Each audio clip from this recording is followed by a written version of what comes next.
I've been alive for 31 years, and most of that time, I felt like something was wrong with me. I always had way too much energy. I can't sit still. I used to come home from school just angry and upset with everything. And I really didn't understand why everything felt so difficult for me and everyone else seemed completely fine.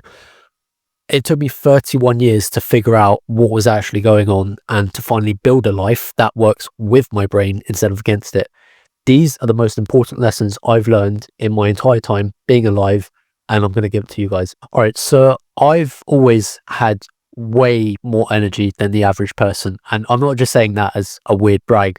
Since I was a kid, I had to go to the preparation nursery before actually going into nursery. I just had way too much energy, and being a kid, I didn't really know what to do with that.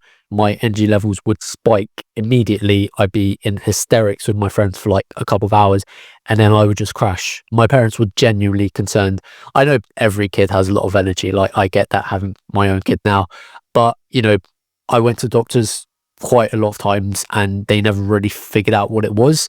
I only recently found out, like as of last year, that I have ADHD, and I had never even thought about that. I mean, I didn't even really know what ADHD was until a few years ago anyway. I saw a post on LinkedIn, and it was basically a post saying, if you do this, you might have ADHD. And I was reading through the list of things and I was like, okay, that's actually really strange coincidence, because I do a lot of these things. I can't sit still for more than the moment. My brain's always racing at 100 miles an hour. So I looked into how to actually apply for a diagnosis. It's really difficult over here in the UK. I think they've actually temporarily put a stop on it because so many adults are going for like ADHD diagnosis now. I managed to find a brand called Clinical Partners. I kind of just applied through them.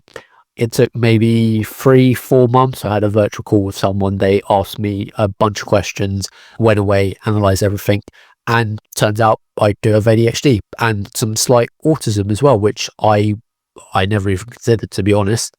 So that was kind of a crazy revelation, living for 31 years without having any idea that I have ADHD. That leads into today, where I've managed to build systems around my everyday life which help with my ADHD. Because for me, it feels like I constantly have this uncontrollable amount of energy, and unless I do something with it, I just get angry or stressed out. I need to release that energy in a healthy way. For me, exercise is like a massive thing. So I started exercising regularly when I was 14, I think, secondary school.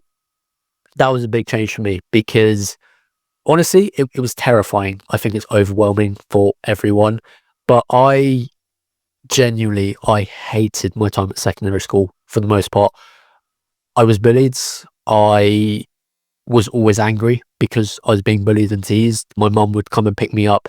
She was really kind. She would bring my bike, walk it all the way down to school for me, and I would just snatch the bike from her and power cycle home because I was just so angry about school. So mum, if you're watching, I'm really sorry about that. I feel really bad. I was just so angry and stressed out and upset at everything. I wasn't great at any particular subjects. I really didn't fit in with any specific group of people. I was just kind of by myself a lot for the first few years. Most of the summers before then, I would basically be cooped up in my room playing video games, which was fun. Maybe not like the healthiest outlet. I remember playing PlayStation 2 games like Final Fantasy, Metal Gear Solid was a very memorable game for me. And then my dad thought it might be a good idea to teach me how to exercise, like how to do a push-up, how to do sit-ups, just basic stuff. I loved it. I fell in love with fitness from the day that my dad taught me how to do those basic exercises. I remember summers where I would just spend hours doing countless push-ups, countless sit-ups. And from there, I kind of built a foundation. So I learned how to do all the basic movements. Then I got my first pair of dumbbells. I remember reading fitness books and learning how to do different exercises and stuff. For me, exercise became my emotional outlet because I had all of that bundled up energy from having ADHD. It was so helpful to me to have something to channel that energy into. And I think looking back on it, that was the start of the journey to the person I've become today. I still exercise to this day. It really helps me channel my energy into something more positive, something that helps me build muscle, stay fit. That was kind of the first big realization I can remember from secondary school. And it helped me a lot with my self-confidence as well. I could stick up for myself a bit more. The bullying kind of died down a lot. And I even found a small, tight-knit group of friends in the later years of secondary school. Speaking of friends, my third point is that real friends stick around when it gets tough. You will go through most of your life making friends here and there. I'm in my early 30s now, and between me and my partner, we have maybe less than 10 friends. I know, weird brag, I know. But those are the friends that have stuck with us for most of our lives. The people that have been there and experienced everything we've experienced together, whether that's the good times or the bad times. You will go through different periods where you might have an argument with a friend and you're more focused on family. You might have an argument with your family and be more focused on friends. There will be a lot of ups and downs over the course of your life with different people, friendships and relationships. So if you're going through a period where you're not speaking to someone for a certain thing, or you just feel like your values aren't aligned anymore, don't worry about it too much. Either you and that other person will find the way to fix the problem if you're meant to be lifelong friends.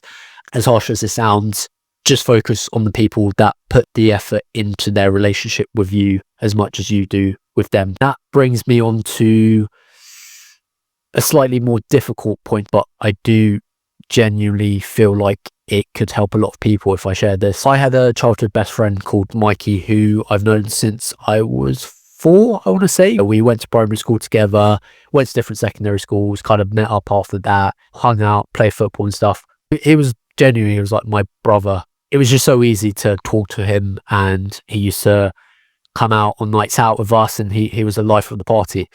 And one morning I got a phone call from my friend Paul, and he started to talk to me, and something just felt a bit off. Like I could tell there was something in his voice and something had happened.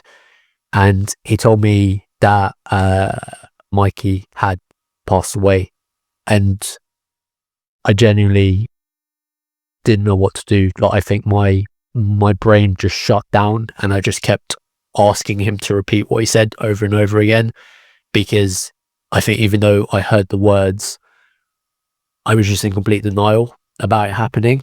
You know, I still remember that phone call so clearly, and it was so difficult being at the funeral and being there to carry his coffin. And it's something I haven't really talked about since it happened, which is kind of crazy. It was a few years ago now.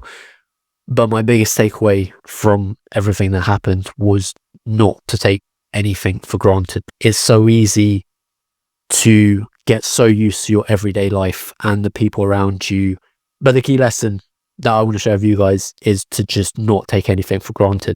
Your entire world can be flipped upside down in the space of a single phone call, which I never thought would happen, but it did. So don't take anything for granted, and just always appreciate what you have. And that leads into my next point, which is that struggles show the person that you really are. Everyone has struggles. Like everyone goes through something at one point or another in their life. For me and Kaylee, we had a few years where we were evicted from our first home. We had to move back in with my parents for a bit. We found our second home, moved in, we got all settled and everything. It got brought out by another company who then wanted to sell the building. So we got evicted twice in the space of a single year. And that was really difficult. Like, it takes a lot of effort to move things, and it's also not having your own place where you feel settled, which was very difficult. And this happened around the same time as COVID. So, you know, things just were not going great for us at that time. You will go through many different struggles in your life, and some might lead you to breaking point. But what I would say to you is to keep fighting. Like, no matter how hard it gets, how many struggles you go through, things will get better over time. I can see that today because I've got hindsight looking at all the struggles I've been through up until now. Just don't give up. Just keep that fighting spirit. I think it's more about endurance and resilience than anything. Keep fighting, and I promise you things will get better. That leads us into my fifth point, which is becoming a parent changes everything. So I became a parent a few years ago now, and it was kind of crazy because it was shortly after everything that happened with my childhood friend Mikey, maybe like a month or two after that. And it was the day before my birthday. I remember it very clearly. I turned around and my partner Kaylee was already awake, which is weird because I'm always the first one up. I'm not saying that to brag, I just am. And she looked really anxious, like she had something to tell me. And I just woke up. I usually have time to meditate and exercise before then. I was not fully engaged. And she told me she was pregnant, and I just freaked out. I did not handle it well. I just kept asking, "Are you sure?" And I think it just broke me. Like, I just kept saying that over and over again. I don't know if other parents have had similar experiences or if I just reacted really badly when I first had the news. After I had an hour or two to kind of calm down and process everything, I remember the first thing I done was ask Kaylee to sit down and start filming a vlog with me to document the whole process through parenthood, as I would as an aspiring content creator. I immediately think, I should probably make a video about that. But yeah, it was kind of crazy. It was the same day we were meeting up with friends to go to Legoland, which is not ideal for a pregnant person. So it was all a bit of a crazy journey. And 9 months later, we're in the hospital, and everything that could possibly go wrong did go wrong. And I'm not exaggerating. Like, the baby was way overdue. Kaylee had to stay in hospital for like 2 weeks straight. We had a really bad midwife on call at the time that everything happened. Kaylee had to have a C-section in the end. This was like 4 a.m. We're standing in the operating room. I'm dressed in like doctor scrubs. I have no idea what's going on. We're both completely sleep deprived. And then 10 minutes later, we're parents. Like, we just have this tiny little human being that we're responsible for. And that was crazy. And that was just one of the most life-changing experiences I think anyone can go through. And they weren't too sure about Charlie's breathing, so he had to be taken to another room to be monitored. And I just remember standing there, very sleep deprived, but knowing that this baby was probably terrified. Like, he's just come out into the world and he's been put on like an ICU monitor. So I just stood there and like held his tiny little hand. And it was, that was kind of like the first bonding moment for us. What I will say about parenting is something I've learned. It's really quite difficult to talk about without sounding like a terrible person. But the first 6 to 8 weeks are so difficult. You are so sleep deprived. I think at one point Kaylee genuinely did not recognize who I was because we just had so little sleep. And after the whole hospital experience as well, it was just chaos, like pure chaos. And I think a part of me kind of felt angry, not at Charlie, because I'm aware he's a baby. He's just doing baby things. He's crying. He needs feeding every 3 to 4 hours, which is why we have broken sleep. I was just so angry that just the whole situation, because by that point I'd already built these systems around my life. I wake up early, I do my meditation, morning stretches. Until I've done my morning routine, I do not feel prepared for the day. And that was completely taken away from me with the broken sleep. I was just so angry, and it made me feel so bad because you watch all these videos and read all these books about parenting and you think there's going to be like some instant connection with the child you have, and there wasn't. And I thought there was something wrong with me, and I hated that I didn't feel that way about my own son. But he's now almost 3. He's going to be 3 in March. Over time, you start to build that bond. Like, it doesn't happen instantly like that. I remember one day I was looking at him and he couldn't even hold his own head up. Like, he was just this tiny, adorable baby that couldn't hold his own body weight. And something in me just clicked, and I was like, no, Ryan, come on, like he's just a baby. Like, you need to do what you can and just be there for him. It won't be perfect. I didn't have my routines in place at that point, so everything just felt like a chaotic roller coaster. But you just have to do your best and keep doing your best. And once you get through those first 6 to 8 weeks, things do get a lot easier. I'm not saying parenting is easy at all, but things do get easier over time, and you develop this unique bond with your child, and you love them, and you will do anything to protect them, even if they do drive you crazy from time to time. So yeah, that's kind of my perspective on parenting. It's really hard. There are some weeks where you just don't get a break. And for me, with my ADHD and stuff, I need time to mentally process things. When life is just thrown at you and you don't have time to process, you become reactive instead of proactive. And that's not the person I want to be. And that brings us on to my final point, which is around AI and YouTube, which I believe is one of the biggest opportunities of our lifetime.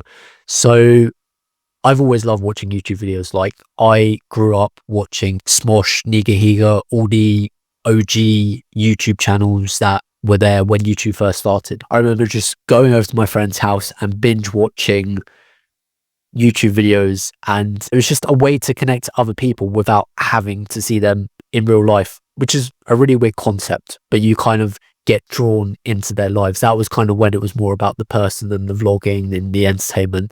It also made me feel like I was part of a group of people when I was very awkward and shy at school as well. So it was nice to be able to build this connection with the YouTubers that I was watching when I didn't really have many friends at the time as well. For me personally, I've always wanted to start a YouTube channel. It's always been something I've wanted to do. YouTube has just, it was always going to be part of my life somehow. Most of you don't know this, but I actually started my first YouTube channel back in 2017. It was just a faceless gameplay video channel. So I was watching like the Rad Brads and all these other YouTubers who never showed their face. They just commentated and played their favorite video games, and they had millions of subscribers. And I was like, hell yes, that sounds amazing. I'm quite awkward and shy, so I don't have to show my face. I can just play my games, upload it to YouTube, and bam, I'm going to be super successful.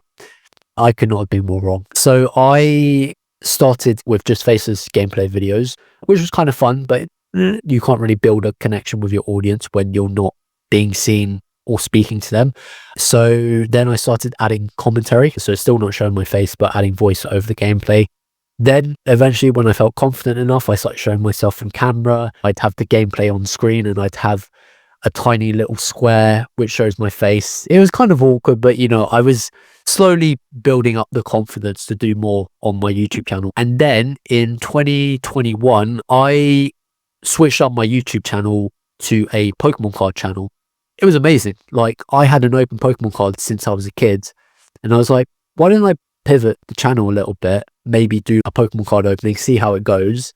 And I did that for like 2 years straight. It was Pokemon card openings, Pokemon gameplay videos. I even went to the Pokemon event in London at the Excel Centre. I met some of the Pokemon YouTubers that I've been watching for the past year. It was incredible. I also built a community of like-minded people that just had the passion for Pokemon cards. I also done like collaboration videos with other Pokemon YouTubers. It was really cool. Like, I loved it for the first year or so because I was doing something new and I was building an actual audience. But then I stopped. There are a few reasons for this. Firstly, money. Pokemon cards are kind of expensive. So when I first started, it was manageable. I was opening a couple packs a week and I wasn't fully invested in it. And slowly it got to a point where unless I had the latest product, I don't think my videos just would have performed. It was very hard to find a unique angle within the Pokemon card opening world. And when you're competing with the bigger channels like PokeRev, Leon Hart, it's very difficult to turn it into a successful channel that actually makes money of some sort, because they have a much bigger budget. They've got more time to create and produce their videos, and most of the views will go onto the bigger channels naturally, because if you're opening the same product as them, unless you have a very unique concept or take on opening the product, why would they watch you when they have someone with millions of subscribers, right? It's very difficult to break out in that niche. So, you know, I focus on more gameplay videos. I made a video talking about my experience creating a Pokemon card channel and teaching others how to go about it. That was actually one of my best performing videos on that channel. And it taught me kind of what I learned over the past year, which is if you create content that solves someone's specific problem and it's genuine and authentic, it actually does really well because people actually resonate with that. You're solving an actual problem that they have. And that kind of leads me to where I am right now with this channel. So I started this channel as a faceless AI kind of channel because faceless YouTube automation was like all the rage a couple of years ago, and I learned everything I could possibly learn about it, and I genuinely thought it would be my big chance at success. But things have changed very drastically over the past couple of years. There's so much AI slop now, that's what everyone's calling it. It's so easy to create AI content and just throw it out there and just aim for the views and focus on getting paid through AdSense. And I think that's creating a big problem. And I think this year going forwards, authenticity is going to be a superpower, which is kind of why I'm trying to be more authentic on camera and not read directly from the script. And AI, where AI comes into this, I think AI is one of the biggest opportunities of our lifetime. The things that AI can do are just mind-blowing. But we're coming to this point where we need to make sure we're using AI in the right way. So I see this small but slowly growing group of creators who are using AI to help with the content creation process. It frees up time for them to be more authentic, to focus on better video ideas and provide more value to you guys, their audiences, which I think is amazing that AI can give us the opportunity to do something like that. Now, I know a lot of people are very anti-AI or love AI. It's kind of like Marmite, you either love it or hate it. For me personally, I found it really helpful. I've used it to build a system around my everyday life to help me with my ADHD and stuff. I use Claude as my personal AI-powered journal. I've made a few videos on it if you want to check those out. But I genuinely think, even if you're not 100% sure on AI, just give it a go. Just play about with ChatGPT or Claude for a couple of hours. Doesn't have to be for any specific purpose. Just get used to using it, because I think the skill of knowing how to use AI will become almost invaluable over the next couple of years. And I think the people that lean towards using AI to build systems to help with things like content creation, YouTube channel, stuff like that, are the people that are really putting themselves at an advantage right now. Those are the main lessons from 31 years of trying to figure this whole life thing out. Understanding my ADHD brain, finding exercise as my emotional outlet, appreciating the people who matter, the people that show up for you, surviving the struggles, keeping that fighting mentality even when things do get tough, embracing parenthood. I still don't have everything figured out, honestly, far from it. I'm still learning as I go along every single day. I'm still working my 9-to-5 job.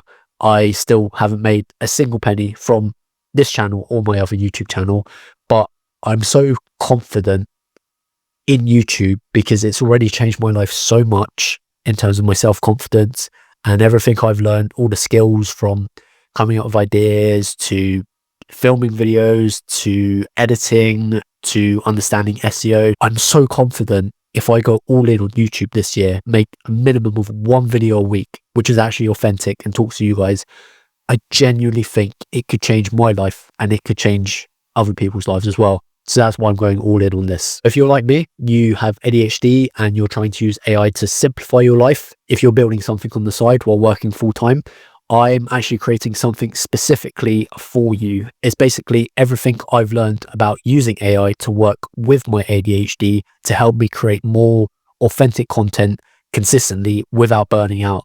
If that sounds like something that actually could be helpful for you, I will drop a link below to the waitlist. If you want to check out more about my Claude journal process, I will leave a link to that here. And I'll see you guys in the next video.